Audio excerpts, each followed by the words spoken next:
மலேசியால ஏன் audio launch? மலேசியால ஏன் ஆடியோ லான்ச்?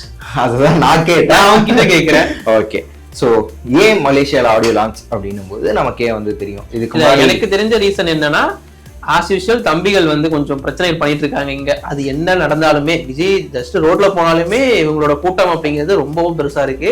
ஸோ அதனால மேபி இது வந்து ரொம்ப பெருசா பண்றதுக்காக பிளான் பண்ணி மலேசியாவில் நடத்தினா சேஃபா இருக்குங்கிறதுக்காக பண்ணிருப்பாங்கன்றது என்னோட ஒப்பீனியன். இல்ல, இதுக்கு முன்னாடியும் தமிழ் சினிமா படங்களோட ஆடியோ லான்ச் நிறைய மலேசியால நடந்திருக்கு, துபாயில எல்லாம் சிங்கப்பூர் பயங்கரமா நடந்திருக்கு.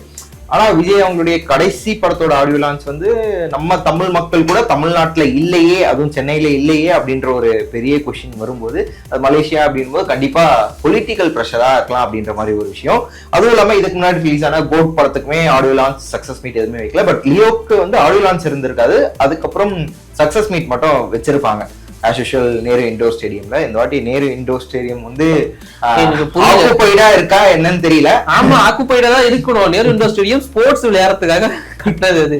அது நீங்க ஆடியோ இப்போ இவங்க வைக்கிற ஆடியோ லான்ச் இருக்கு இல்லையா, அதாவது மலேசியால வைக்கிறாங்க இல்லையா, அந்த Bukit Jalil stadium, national stadium. So அந்த ஸ்டேடியமே வந்து ஃபுட்பால் ஸ்டேடியம் தான், பட் அங்கேயும் ஆடியோ லான்ச் தான் இப்ப நடக்க போகுது. ஓகேவா, இந்த கிட்ட அங்க போய் இன்டர்நேஷனல் ஸ்டேடியம் பிடிச்சிருக்காங்க, ஃபுட்பால் ஸ்டேடியம். ஆக்சுவலா அந்த ஸ்டேடியம் பத்தி நம்ம சொல்லிடுவோம்.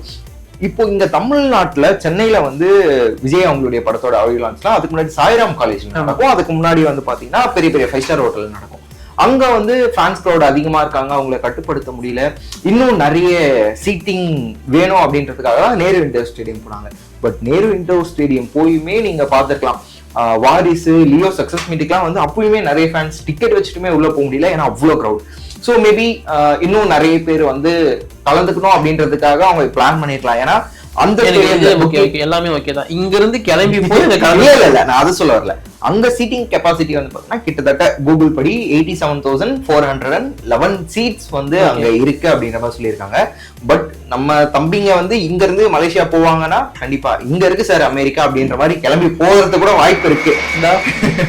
வெயிட் பண்ணிட்டு இருக்காரு.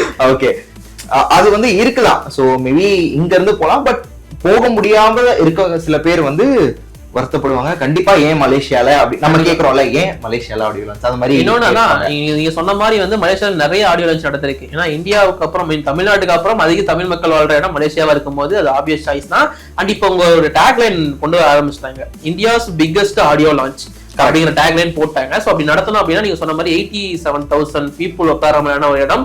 அண்ட் அந்த ஸ்டேடியம் சவுத் ஈஸ்ட் ஏசியாவிலேயே லார்ஜஸ்ட் ஒன்னா, அண்ட் ஏசியாவிலேயே 4th லார்ஜஸ்டா, அண்ட் ஓவரால் உலக அளவுல வந்து 11th லார்ஜஸ்டோ 10th largest 9th largest football stadium.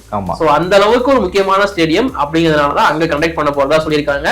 And அது மட்டும் இல்லாம விஜயோட இந்த ஜனநாயகன் சாங்ஸ் மட்டும் இல்லாம விஜயோட கெரியர்ல ரொம்ப முக்கியமான சாங்ஸ் எல்லாத்தையும் ஒரு கான்செர்ட் மாதிரி அனிருத் வந்து இதுல பெர்ஃபார்ம் பண்ண வாய்ப்பு அதிகமா இருக்குன்னு. இல்ல, அந்த வீடியோட அனௌன்ஸ்மெண்ட்லயே வந்து போட்டுட்டாங்களே, அனிருத் கச்சேரி ட்ரிபியூட் டு தளபதி விஜய் அப்படின்ற மாதிரி போட்டாங்க. சோ மேபி அது இருக்கலாம். அதுவும் இல்லாம ஃபர்ஸ்ட் சிங்கிள் நம்ம வி கச்சேரி கூட பார்த்தோம், அதுல கூட தளபதி விஜய் அவர்களுடைய எல்லா படத்தோட டைட்டில் கார்டு அவரோட சீன்ஸ் வந்திருக்கும். அண்ட் அப்கோர்ஸ் இந்த ஆடியோ லான்ச்சோட அனௌன்ஸ்மெண்ட் வீடியோல கூட அவர் பண்ண கியூட்டான மூமெண்ட்ஸ், அவர் படத்தோட கியூட்டான மூமெண்ட்ஸ், அந்த சாங் ஆக்சுவலா நல்லா இருந்துச்சு.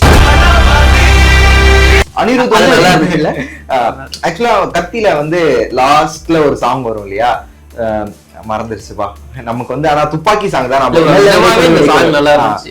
மெல்லை விடை கொடு மனமேன்னு ஒரு சாங் வரும் இல்லையா. இப்பவே ஆக்சுவலா தளபதி அவர்களுடைய லாஸ்ட் படம் இதுதான் அப்படின்னும் போது எல்லாருமே அந்த சாங் தான் யூஸ் பண்றாங்க. சோ மறுபடியும் அந்த மாதிரியான ஒரு சாங் விட்டு தான் இந்த அனௌன்ஸ்மெண்ட் வீடியோ. இந்த சாங் படத்துல வரும்னு நினைக்கிறேன், மேபி இருக்கலாம்.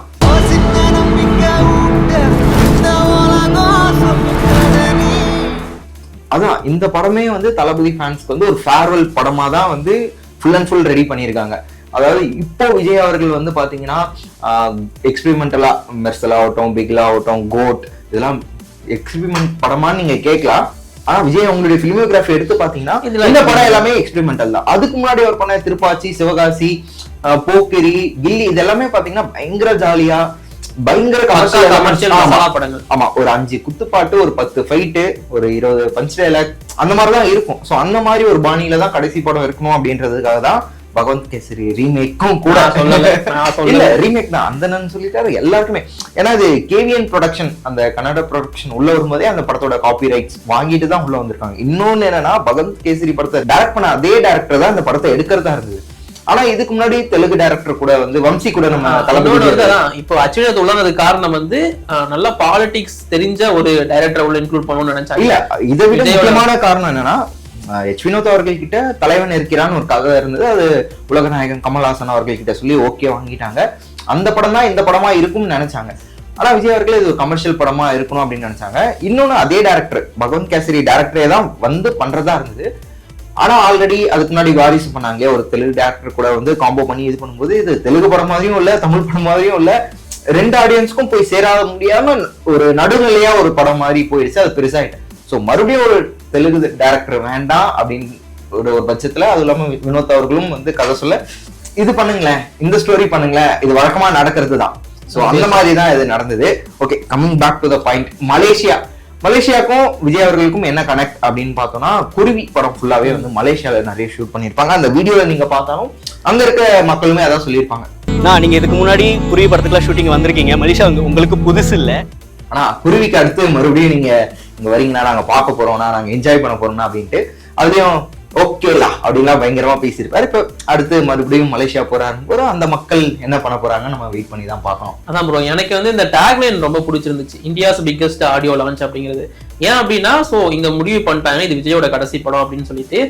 ஆடியோ லான்ச்ல ஒரு ரெக்கார்டோட ஆரம்பிக்கலாங்கிறது அவங்களோட எய்மா இருக்கு. இப்போ டிசம்பர் மந்த் நடக்க போகுது அப்படின்னு சொல்லும் போது படத்துக்கான எக்ஸ்பெக்டேஷன் ரொம்ப பெருசா அது கூட்டி விட்டுரும். இந்தியா அளவுல அதை வந்து திரும்பி பார்க்க வைக்கும். ஏன்னா இந்தியாஸ் பிக்கஸ்ட் ஆடியோ லான்ச் அப்படின்னு மென்ஷன் பண்ணாலே அது எந்த அளவுக்கு இவங்க சக்சஸ்ஃபுல்லா நடத்தி முடிக்க போறாங்க அப்படிங்கிறது தான் இப்ப இருக்கிற ஒரு இது. மேபி இது வந்து தமிழ்நாட்டில் நடந்திருந்தா இந்த அளவுக்கு அதை கொண்டு போயிருக்க முடியாதுங்கிறதா என்னோட ஒப்பீனியன். இந்த இந்தியாஸ் பிக்கஸ்ட் ஆடியோ லான்ச் இல்ல, மேபி நீங்க சொல்றது உண்மைதான். விஜய் அவர்கள் வந்து இந்த அளவுக்கு பயங்கரமா வெளிப்படையா அரசியல் பேசுறதுக்கு முன்னாடியே அவருடைய படங்கள் ரிலீஸ் ஆகும் போது என்ன மாதிரியான பிரச்சனைகள் அரசியல் ரீதியா நடந்தது நம்ம எல்லாருக்குமே வந்து தெரியும். சோ இப்ப வெளிப்படையா ஆளும் கட்சியே அவர் அப்படி பேசுறாரு அப்படின் போது அவரு அந்த படத்தோட ஒரு ப்ரொமோஷனை எப்படி வந்து தமிழ்நாட்டுல எப்படி கொண்டு போவாங்கன்னு தெரியும். மேபி அதனாலேயே மலேசியா கண்டிப்பா 2026 எலெக்ஷன்ல அவர் தான் போட்டியா நிக்க போறாரு அப்படிங்கும் போது ஏதாச்சும் ஒண்ணு பண்ணி அதை இது பண்ணதான் நினைப்பாங்க. ஆல்ரெடி இந்த மாதிரியான பிரச்சனைகள் நடக்கிறப்போ ஒரு சின்னதா ஏதாச்சும் நடந்தாலுமே ரொம்ப பெருசா வந்து அவரை வச்சு செய்யறாங்க. அப்படி இருக்கிறப்போ இந்த டைம்ல முக்கியமா எலெக்ஷன் வர டைம்ல இந்த மாதிரி எதுலயும் சிக்கிட கூடாதுங்கிறதும் அவங்க கண்டிப்பா யோசிச்சிருப்பாங்க. அதனால ரொம்பவும் சேஃப் மலேசியாவில் நடத்தலாம் அப்படிங்கிறது தான். இப்ப மலேசியாவில் ஏதாச்சும் நடந்தா கூட இங்க கண்டிப்பா அது நியூஸ் ஆகும், இல்லன்னா இல்ல. பட் அந்த அளவுக்கு தமிழ்நாட்டில் நடக்கிற அளவுக்கு அந்த நியூஸ் இங்க ரிஜிஸ்டர் ஆகாதுங்கிறதா என்னோட ஒப்பீனியன். ரொம்பவும் சேஃபா, பட் அதே டைம் அதை வந்து மேல ரேங்க் பண்றதுல ரொம்பவும் முக்கியமாவும் இருக்காங்க. அந்த அனிருத் இதுல ரொம்ப இது பண்றாரு. அனிருத்தோட பங்கு ரொம்ப பெருசா இருக்கு உள்ள. என்ன பண்ண போறாங்கன்னு வெயிட் பண்ணிட்டு இருக்கேன் நான் பாக்க. இல்ல ஆக்சுவலா வந்து அந்த கரூர் இன்சிடென்ட் அப்புறமா விஜய் அவங்களுடைய டீமே வந்து பாத்தீங்கன்னா ரொம்ப போக்கஸ்டா எந்த ஒரு சின்ன தப்பும் நடந்துடக்கூடாது அப்படின்னு நினைச்சிட்டு இருக்காங்க. ஆஸ் வெல் அஸ் இந்த படத்துக்கு ஆடியோ லான்ச் இருக்குமா நிறைய பேர் யோசிச்சாங்க. எல்லாரும் என்ன சொன்னாங்கன்னா மதுரையில ஆடியோ லான்ச் இருக்கும்னு ஃபர்ஸ்ட் ஒரு டாக் வந்தது. அதுக்கப்புறம் வந்து கண்டிப்பா துபாயில இருக்கும்னாங்க. பட் ஓகே, மலேசியா அப்படின்னும் போது நீங்க சொன்னதுதான் தமிழ்நாட்டை தவிர அதிக தமிழர்கள் இருக்காங்க. சோ அங்க விஜய்க்கு நிறைய ஃபேன்ஸ் இருக்காங்க அப்படின்றதுனால அந்த இடத்தையும் வந்து சூஸ் பண்ணியிருக்காங்க. மேபி ஆடியோ லான்ச்ல ஒரு சில இஷ்யூஸ் இருந்திருக்குதான், பட் அங்க நடக்கும்போது அது அந்த அளவுக்கு பெருசா இருக்காது. ஆடியோ லான்ச்சுக்காக மட்டும் சொல்ல ப்ரோ, விஜய் நார்மலா வெளியே வந்தாலே அந்த கிரௌடுங்கிறது வருது, அதுல ஏதாச்சும் ஒரு இஷ்யூ நடக்குது, அதனால அதை வச்சு அவர் பாலிடிக்ஸா வந்து ரொம்ப தாக்க ஆரம்பிக்கிறாங்க. அவர் நார்மலா ஒரு ஹீரோவா இருந்திருந்தாருன்னா இந்த இஷ்யூலாம் ரொம்ப பெருசு பண்ண மாட்டாங்க. பட் இப்ப அவர் வந்து நீங்க சொன்ன மாதிரி ஆளுங்கட்சிகளவே ரொம்ப பெருசா தாக்குறப்போ கண்டிப்பா இந்தியாவில அது எங்க வச்சாலும் அவருக்கான ஆபத்துகள் கண்டிப்பா இருக்கு. அது சின்னதா ஏதாச்சும் நடந்தா கூட அவர் மேல அது ரொம்ப பெருசா போர்ட்ரேட் ஆகும். அதனால ரொம்பவும் சேஃபா மலேசியாவுக்கு மூவ் பண்ணிட்டாங்க. மலேசியாவுக்கு போறது பிரச்சனை இல்லை, அங்க 87,000 கெப்பாசிட்டி இருக்கிறது ரொம்ப பெருசு இல்லை, அதை ஃபுல் பண்ணணும். அங்க அத்தனை பேர் வருவாங்களா? கண்டிப்பா எனக்கு தெரிஞ்சு அது ஃபுல் ஆயிடும்.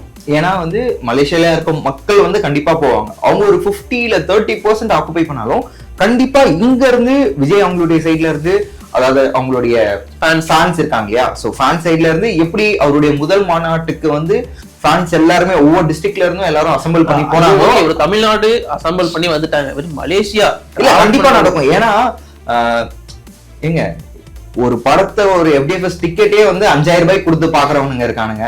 ஏன் அது மட்டும் இல்லாம இங்க 5 மணி ஷோ இல்லையா, ஆந்திரால 5 மணி ஷோவா, இங்க இருந்து போவோம் அப்படின்ட்டு படம் பாக்குறதுக்கு அவர் ஸ்கிரீன்ல பாக்குறதுக்கு இவ்வளவு செலவு பண்றாங்க.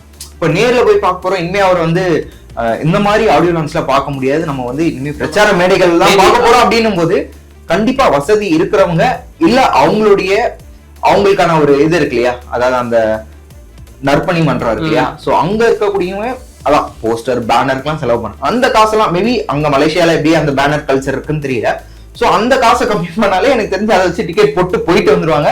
இல்ல மேபி ப்ரொடக்ஷன் சைட்ல இருந்து டிக்கெட்ஸ் டிஸ்ட்ரிபியூட் பண்ணலாம். ஏன்னா பெருசு இல்ல, 87,000 பேரு கிரௌட வந்து நம்ம, ஏன்னா அவ்வளவு பெரிய ஸ்டேடியம் 87,000 ஃபுல்ஃபில் ஆகுதோ இல்லையா, பட் அட்லீஸ்ட் 80,000க்கு மேலேயாச்சும் வருவாங்க கண்டிப்பா. அப்படி இருந்தாதான் அது வந்து ஒரு ஸ்டேடியம் வேற. சோ கண்டிப்பா ஓப்பன் அந்த மாதிரி கூட இருக்கலாம். அப்படி இருக்கிறப்போ அந்த ஸ்டேடியம்ல அந்த அளவுக்கு கிரௌட் இருந்தாதான் பார்க்கவும் நல்லா இருக்கும். பட் எனக்கு தெரிஞ்சு பாதி கிரௌட் வந்தாலே அவங்க கிரௌட் இருக்கிற மாதிரி காட்டிப்பாங்கன்னு நான் நினைக்கிறேன். தெரியல 87 அது எல்லாமே உங்களுக்கே ஒரு கமெண்ட் வரும். ஓகே, நீங்க சந்தோஷம் தான் எனக்கு, நீங்க ஃபுல் பண்ணீங்க சந்தோஷம். சரி, நான் இந்த ஒரு கேள்வி கேட்கணும்னு நினைக்கிறேன். இப்போ வந்து விஜய் அவர்களுடைய படம்னாலே அந்த ஆடியோ லான்ச் அப்படின்னும் போது ஆக்சுவலா வந்து ஆடியோ லான்ச்க்கு பேர் வந்ததே விஜய் வந்து அவருடைய ஆடியோ லான்ச்ல பேச ஆரம்பிச்சதுதான் அந்த குட்டி ஸ்டோரி. அது குட்டி ஸ்டோரி எல்லாமே தான் சொல்றேன் வந்தது. இப்போ விஜய் அவர்கள் வந்து பாத்தீங்கன்னா நிறைய ஆடியோ லான்ச்ல அப்போ நடக்கக்கூடிய அரசியல் இஷ்யூஸ் எல்லாம் வந்து பேசியிருக்காரு. இப்போ அவர் நேரடியாவே இறங்கி நிறைய பிரச்சாரத்துக்கு போக ஆரம்பிச்சிட்டாரு, நிறைய மேடைகள்ல நிறைய பேச ஆரம்பிச்சிட்டாரு. இப்போ மறுபடியும் பேக் டு ஒரு ஆடியோ லான்ச் அப்படின்னும் போது அங்க பேசும்போது அந்த எக்ஸ்பெக்டேஷன்ஸ் இதுக்கு நான் ரொம்ப பெருசா எக்ஸ்பெக்ட் பண்ணிட்டு இருக்கேன். இந்த ஸ்கிரிப்ட் ரொம்பவும் சூப்பரா எழுதப்படும் நான் நம்பிக்கை இருக்கு எனக்கு. நார்மலாவே அந்த ஸ்கிரிப்ட்ல தான் பேச முடியும். அப்படி பேசுறப்போ கண்டிப்பா அவரோட புலவை தடுக்க நம்மளால யாராலுமே முடியாது. இது 2 விதமாவும் இருக்கும். ஒண்ணு கண்டிப்பா தாக்கி பேச போறாரு அண்ட் அந்த அதுல பாலிடிக்ஸ் வைக்க போறாரு. அண்ட் இன்னொரு பக்கம் ரொம்பவும் எமோஷனலா அவர் அழா கூட வாய்ப்பு இருக்கு. நான் இங்கேயே சொல்லிக்கிறேன், ஆடியோ லான்ச்ல அவர் பேசுறப்போ அளவும் வாய்ப்பு இருக்கு.